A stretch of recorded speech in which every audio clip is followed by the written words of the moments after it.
ఇప్పుడు హైదరాబాద్‌లో HMDA limits కూడా ఎక్స్‌టెండ్ చేశారు అని విన్నాము. So, yes. ఎంతవరకు ఎక్స్‌టెండ్ చేస్తారు? దానివల్ల బెనిఫిట్స్ ఏంటి? అంటే జియో నెంబర్ 68 ద్వారా హైదరాబాద్ విస్తరణని రీజనల్ రింగ్ రోడ్ ఎంతవరకైతే ఉంటుందో, ఫర్ ఎగ్జాంపుల్ మనకు ఇప్పుడున్న రీజనల్ ఔటర్ రింగ్ రోడ్ నుంచి regional ring road approximately 30 kilometer డిస్టెన్స్‌లో రింగ్ రోడ్ వస్తుంది. ప్లస్ ఆర్ మైనస్ ఒక ప్లేస్‌లో తగ్గొచ్చు, ఒక ప్లేస్‌లో పెరగొచ్చు. మాక్సిమం 30 కిలోమీటర్ రేడియస్ వరకు హైదరాబాద్ హెచ్ఎండిఏ లిమిట్స్ పెంచారు.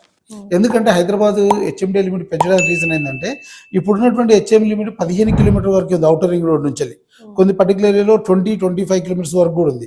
సో ఈ 30 కిలోమీటర్స్ 35 కిలోమీటర్స్ రేడియేషన్ పెంచడం వల్ల ఏమవుతుంది, ఈ రేడియేషన్లో ఆల్రెడీ మనకు గవర్నమెంట్ శాటిలైట్ టౌన్షిప్స్ పెంచడానికి ఒక స్కోప్ ఉంది. రెండోది హైదరాబాద్ 360 డిగ్రీస్ చుట్టూ శాటిలైట్ టౌన్షిప్స్తో పాటు స్పెషల్ ఎకనామిక్ జోన్స్ క్రియేట్ చేస్తుంది. సో ఎక్కడ స్పెషల్ ఎకనామిక్ జోన్ ఉంటుందో అక్కడ ఒక శాటిలైట్ టౌన్షిప్ రాబోతుంది.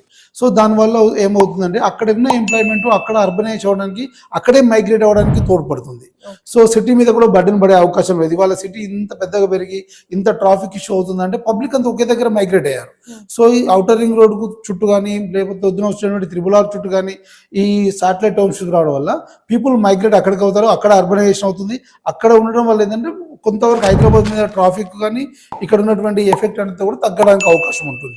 ఎంప్లాయ్మెంట్స్ కూడా ఎక్కువ అక్కడ క్రియేట్ చేయబడుతుంది.